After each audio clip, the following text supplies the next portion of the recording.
Today let's talk about Gardevoir, and it's not a gameplay featured by myself, it's from my friend's gameplay called Trobuz, so shoutouts to him. I wanted to try something different and have other people's gameplay shown in this channel as well, because it will give me some variety here to talk about different things, and I do not honestly specialize on every single Pokemon in this game, so I think it's just a good, nice variety thing overall. This Ralts is laning with Chansey, and they are against Lucario at least. Is this like a solo bottom Lucario? We'll just have to see. For now, it's going to be him alone, and yeah, I like this pressure that they are going for this Lucario's Audinos, because it's 2 versus 1 situation right now, so you want to take that advantage and pressure the enemy as much as you can with stealing their enemy Pokemon, so that's good. Looking down the picks on the right side of the wheel, there could be like an argument going on in the enemy team that they had this Talonflame, they have this Absol, and they just couldn't decide which one was jungling, so there could be some sort of arguing going on with these two. I'm not really sure, but I think it's a really strange to put Lucario on the bottom lane alone. We've seen a lot of Lucario solo top players, as in the current meta. It seems to be pretty known that you play this 1-1-3 strategy, but seeing this alone in bottom lane is super weird to me actually. So this Ralts is getting more XP as we speak. He wants to go for those last hits as much as possible. You need that XP. The thing with Ralts is early on is that if you don't get the XP ASAP, you are going to be very weak. And if you get left behind with this Pokemon, it's going to be very difficult to bounce back up from that. So just try to play the early game super safe and you should be good to go. Trobuz is actually going for Future Sight in this game, which is something I don't play or use with my Gardevoir, but it's an interesting way to see different perspective on things. And Future Sight as an ability, it's not a bad ability, it's just something that I haven't used to. So it has a very nice range, as you can see, and with that delay, it's going to make that big boom, and it's going to also grant you movement speed and cooldown reduction if it hits, so I like the stats on paper at least when it comes to Future Sight. Definitely a good one. Yeah, this Absol is kinda on the lead, so he could just dive this Blissey and the Kirlia now, so it was kinda tricky-dicky. The issue with this team right now is that they have way too many people on the Rotom side of things, and they are just, this Kirlia and this Blissey is only trying to go contest for the Dreadnought. So it's going to be very tricky-dicky, and he tried to steal with the Future Sight, the Dreadnought as well, but it's going to be very difficult. As you can see, the team is getting overwhelmed by the enemy team, so... And they even lost the Rotom, like, guys, I know Rotom can have its value, but try to make up a decision, just go to the Dreadnought, don't do this stupid split thing. Have a maximum of 1 player going for the Rotom if you want to do the split, but I just don't see the value here. Why are you guys doing it this way? And it seems to be a ranked games as well, why?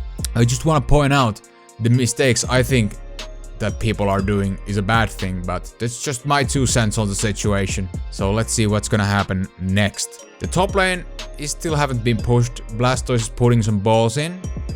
This Kirlia might get the 30 points in, which is good. Finally getting some leeway with the XP and the goals, that's great.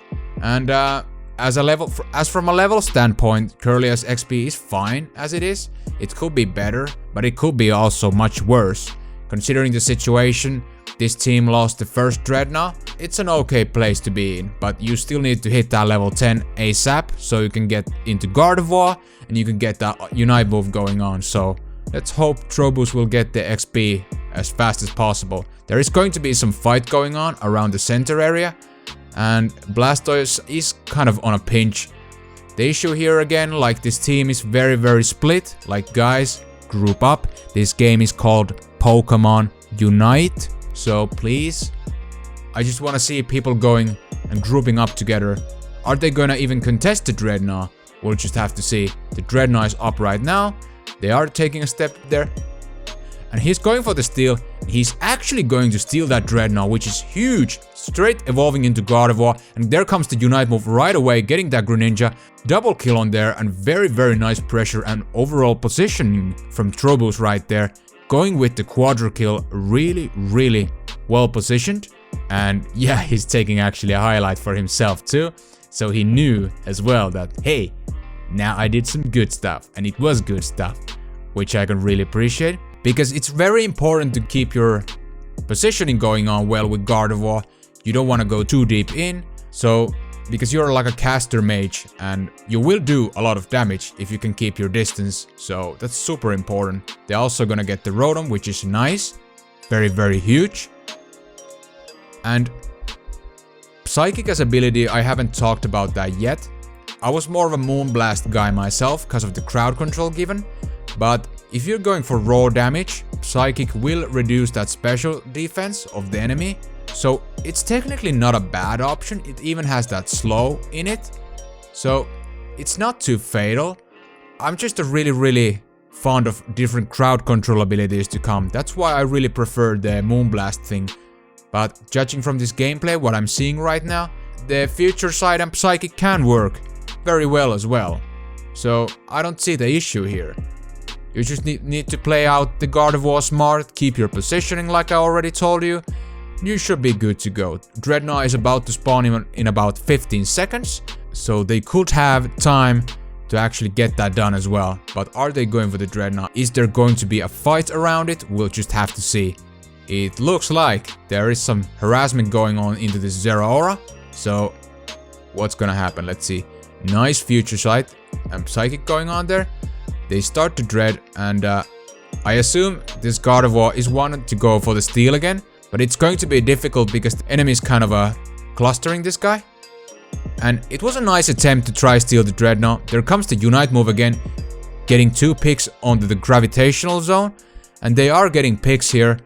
But the issue with that Unite move is that you have to get the Zapdos now. You really have to, because you won't be having the Unite move for the next fight. So we'll see what are their plans to do so right now. Ooh, there comes the Absol, and it's gonna hit like a truck. That's one of the reasons, like, if you get an assassin on your ass and you don't have any crowd control to peel yourself off, it's going to be a tricky dicky one. I like the positioning of the Unite move, it was well used, but the fact that it was just before the Zapdos fight, it's going to be a tricky one. But it looks like it's not going to matter too much, because this Gardevoir's teammates are going to pick up the Zappy Zap, and they are putting some points in. And Gardevoir actually makes a smart play here. I do like this. He won't have the time to go do the instant dunking because of the fact she died in the fight. So he's just waiting here on this jump pad, that if the enemy is going to push one of the goals, he can access to those goals immediately. This is a very smart play to do. And now that Blissey got spawned into the base, they are just going to split like 1-1, and I think that's fine too. So here comes the Absol, and look at that damage! Just blown away instantly. I actually kinda like this. It's very smart to stay in the bush to give that surprise factor in it, instead of just doodling around the goal, because this Absol did not notice that, hey, this Gardevoir is in the bush, and he just go boop, surprise attack there.